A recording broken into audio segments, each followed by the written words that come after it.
A premiere or premiere is the debut first public presentation of a play, film, dance, or musical composition. A work will often have many premieres, a world premiere the first time it is shown anywhere in the world and its first presentation in each country.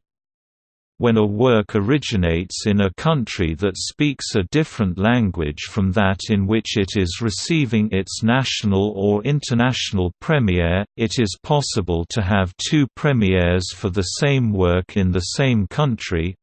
For example, the play The Maids by the French dramatist Jean Genet received its British premiere, which also happened to be its world premiere, in 1952, in a production given in the French language.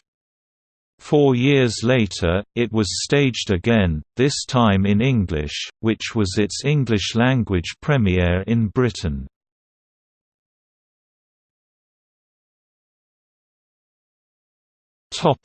History. Raymond F. Betts attributes the introduction of the film premiere to showman Sid Grauman, who founded Grauman's Chinese Theatre.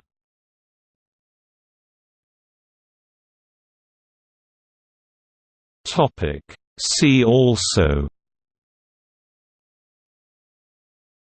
Season premiere, Film festival, Film release, Television pilot.